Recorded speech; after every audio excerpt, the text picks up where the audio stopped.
বাগধানের শাহী জামে মসজিদ থেকে, ঐতিহাসিক শাহী জামে মসজিদ থেকে আপনাদের জন্য আমি ইসমাইল হোসেন এই তথ্যগুলো দেখাচ্ছি। এই দৃষ্টিনন্দন ঐতিহাসিক শাহী জামে মসজিদটি প্রায় 350 বছর আগে এই এলাকায় মোগল সাম্রাজ্যের যে রাজা বাদশারা ছিলেন ওনারা নির্মাণ করেছিলেন। এই মসজিদটির ভিতর এবং বাইর টোটালি কারুকার্য ভরা।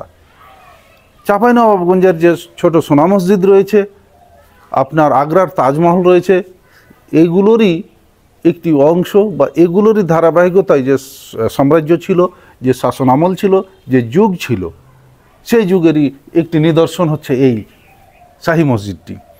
এটির ভিতর বাইরে যে কারুকার্য, তাতে তৎকালীন রাজা বাদশাদের, তৎকালীন মিস্ত্রি এবং যারা অধিবাসী ছিলেন এখানকার, তাদের রুচি যে কত উন্নত ছিল, রুচির যে পরিমাপ এখান থেকে বোঝা যায়। আমরা একটু পিছন দিকে একটু দেখাবো। এখানে এই মসজিদটির ইতিহাস সম্পর্কিত একটি স্টোন বা সাইনবোর্ড আমরা এখানে দেখতে পাচ্ছি। মসজিদের দেয়ালে, অর্থাৎ দোতলায় অনেক উপরে, এই মসজিদের দেয়ালে এখানে এটি কিন্তু লাগানো আছে ফার্সি ভাষায় লেখা এই সাইনবোর্ডটি। এখানে মসজিদের ইতিহাস, জন্মকাল এবং কার আমলে এটি প্রতিষ্ঠিত বা কে করেছে এই সম্পর্কিত একটি ইনফরমেশন এখানে দেখতে পাচ্ছি। যারা ফার্সি ভাষাভাষীর আমাদের বন্ধুরা রয়েছেন তারা অবশ্যই এটি পড়ে কমেন্টস করে জানাবেন কি লেখা আছে।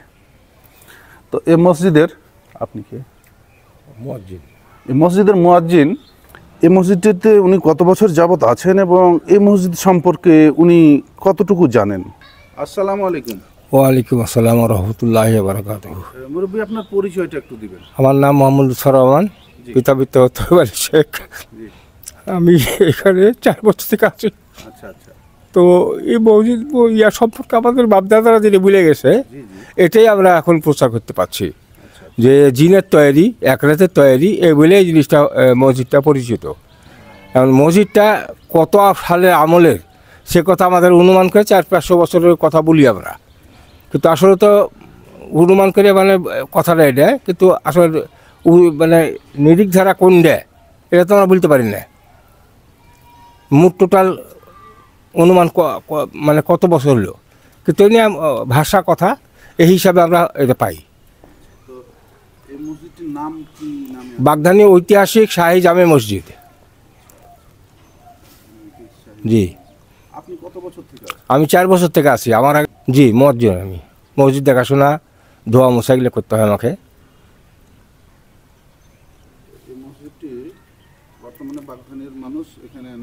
নামাজ করে, হ্যাঁ, 5 ওয়াক্ত নামাজ, ঈদের নামাজ, তারাবির নামাজ।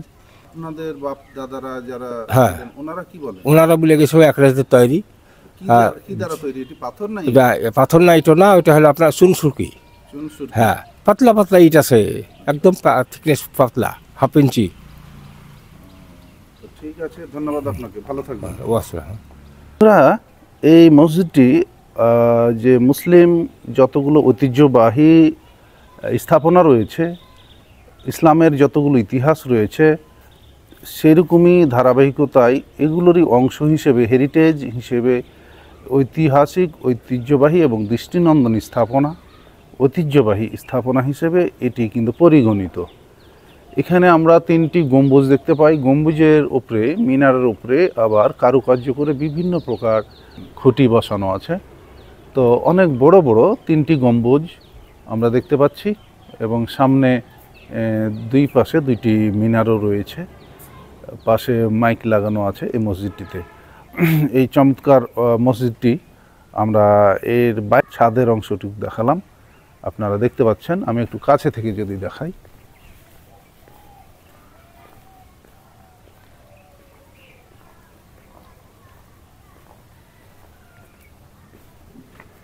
কত সুন্দর, মনোমুগ্ধকর, দৃষ্টিনন্দন কাজ দিয়ে করা। বন্ধুরা দেখতে পাচ্ছেন যে আসলে তখনকার মানুষের, আমি বারবারই বলি যে তখনকার মানুষের যে শৌখিনতা ছিল সেইটি কিন্তু ছিল অত্যন্ত চমৎকার।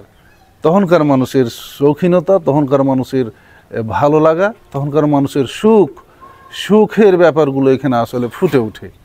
এই কাজের মাধ্যমে। তখনকার মিস্ত্রিদের যে অভিজ্ঞতা ছিল, বিচক্ষণতা ছিল এবং অভিজ্ঞতা ছিল, সেটি কিন্তু আসলে অনস্বীকার্য। এই মসজিদগুলো সহ বিভিন্ন, আমরা যেমন আগ্রার তাজমহল দেখে থাকি বন্ধুরা, সেখানকার যে গম্বুজগুলো রয়েছে, সেখানের যে কাজগুলো রয়েছে, তো এইরকমই সারা দুনিয়া জুড়ে বিভিন্ন স্থাপনা এই রাজমিস্ত্রিরা করে থাকে। এবং অনেক পর্যটক আমরা যারা ঘুরি, যারা দেখি, তারা কিন্তু দেখে দৃষ্টি জুড়ায় আর কি। তো দেখতে পাচ্ছেন যে কি চমৎকার করে এই কারুকার্যগুলো করা আছে। এগুলো কিন্তু এমনভাবে করা থাকে যেটা এই আপনার অনেক সময় ধরে কিন্তু এই কাজগুলো করা হয়েছে তৎকালীন মিস্ত্রিদের দ্বারা। এখানে বলা, এ প্রসঙ্গে একটু কথা বলে রাখি যে এখানে কিন্তু আসলে এই কাজগুলোর যে দেয়ালের অংশগুলো অনেকটা ক্ষয়ে ক্ষয়ে গেছে, তো পরবর্তীতে কিছু সংস্কার করে আসলে এইভাবে রং করে রাখা হয়েছে। এবং এখানেই রয়েছে এই যে ফার্সি ভাষায় লিখিত এই সাইনবোর্ডটি। ফার্সি ভাষাভাষী আমার বন্ধুরা যারা রয়েছেন তারা অবশ্যই এটি পড়ে বলতে পারবেন এখানে এই মসজিদটির সঠিক ইতিহাস কি। এটা বাগধানী ঐতিহাসিক শাহী জামে মসজিদ। আচ্ছা আচ্ছা, তো এই শাহী জামে মসজিদটির সৃষ্টি ইতিহাস সম্পর্কে দুটি কথা বলতে পারবেন? এটা আমাদের মানে শোনা কথা, এটা মুঘল সম্রাট আমলের 350-400 বছর 17 সালে হোসেন শাহ আমলের মসজিদ। 350 বছর আগে। জি জি, হোসেন শাহ আমলের।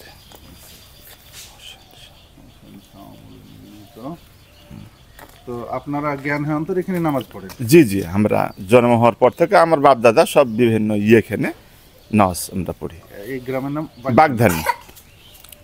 বাগধানী পবা রাজশাহী। আপনার নাম কি ভাই? মোহাম্মদ ওয়াজেদ আলী।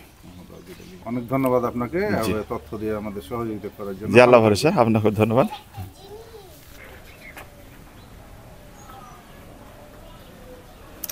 হ্যাঁ বন্ধুরা, এই বাগধানী ঐতিহ্যবাহী শাহে জামি মসজিদটি বাগধানীর যে হাট রয়েছে, অর্থাৎ বাগধানী সরকারি প্রাথমিক বিদ্যালয়, সেখানের সরকারি প্রাথমিক বিদ্যালয়ের পশ্চিম দিকে এবং বাগধানী হাটের উত্তর পাশে এই বাগধানী ঐতিহ্যবাহী এই শাহে জামি মসজিদটি।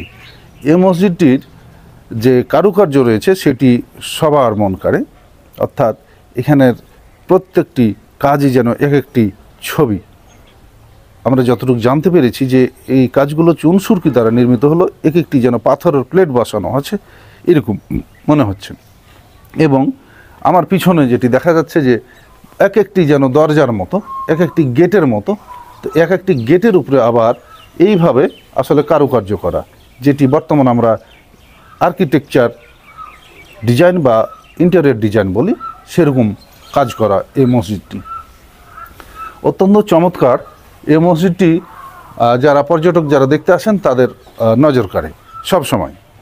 তো এই মসজিদটি আপনার দেখতে আসতে চাইলে রাজশাহী জেলার পবা উপজেলার পবা থানার অন্তর্গত এই বাগধানী গ্রামে আসতে হবে।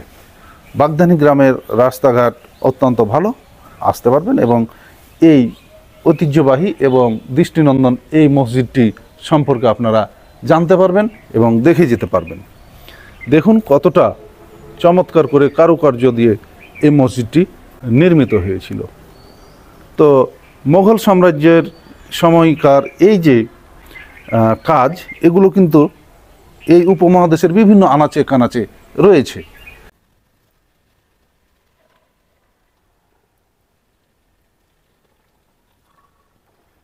তো চমৎকার, যেটি বলছিলাম, আসলে বাইরে থেকে যতটা না ভিতরটা আরও বেশি সুন্দর।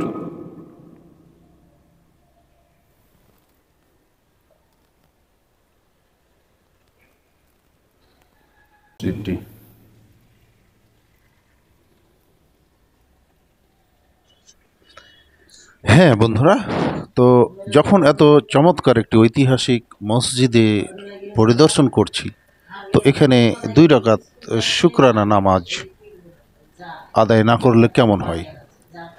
আর কিতাবে আছে কোনো মসজিদে প্রবেশ করলে 2 রাকাত নামাজ আপনাকে আদায় করতে হবে।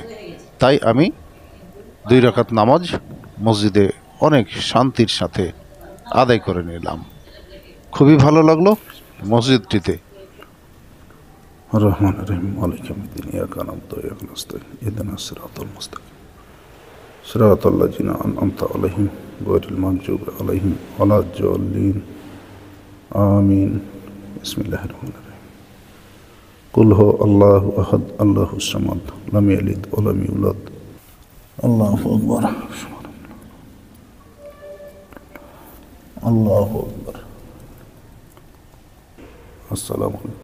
তো বন্ধুরা, এই যে বাগধানী শাহী মসজিদের একদম ছাদে অর্থাৎ গম্বুজের কাছাকাছি এখানে এলাম এর সৌন্দর্য দেখার জন্য। আপনাদের আমি মসজিদটির গম্বুজ ঘুরে ঘুরে দেখাবো। তো মসজিদটি আপনারা শুনলেন যে এটি মূলত মোগল সাম্রাজ্যের সময় মোগল রাজা বাদশারা তাদের বিভিন্ন বড় বড় যারা গোমস্তা পাইক পেয়াদা ছিল বা জমিদার যে সিস্টেমগুলো ছিল তাদের, তখন উনাদের অর্থায়নে উনাদের পরিকল্পনায় এমন দৃষ্টিনন্দন স্থাপনা বা মসজিদ সহ বিভিন্ন ভবন নির্মিত হয়েছিল। তারই একটি অংশ এই জনপদের মানুষের জন্য এই মসজিদটি বাগধানী শাহী মসজিদ নামে পরিচিত, যেটি বর্তমানে এই মসজিদটি এখানে নির্মিত হয়। তো উপরে এসে যেটি দেখলাম বর্তমানে এটিকে এটি কী রং বলে, একটু কমলা লাল রঙের রং দিয়ে এটিকে সংস্কার করে খুবই সুন্দর করে রাখা হয়েছে। বন্ধুরা, আমরা চেষ্টা করি দেশের বিভিন্ন আনাচে কানাচে এরকমই ঐতিহ্যবাহী এবং গুরুত্বপূর্ণ স্থাপনাগুলো দেখাতে, গুরুত্বপূর্ণ বিষয় নিয়ে ভিডিও করতে এবং কথা বলতে। আপনারা আছেন বলেই কিন্তু এ ধরনের ভিডিও নির্মাণ করতে আমরা সাহস পাই। সবসময় সাথে থাকবেন। ভিডিওটি কেমন লাগলো অবশ্যই জানাবেন। মসজিদটি কেমন লাগলো অবশ্যই লিখে জানাবেন, ভিডিওটি শেয়ার করবেন। দেখা হবে অন্য কোনো বিষয় নিয়ে অন্য কোনো স্থানে। সে পর্যন্ত সবাই ভালো থাকুন, সুস্থ থাকুন। আসসালামু আলাইকুম।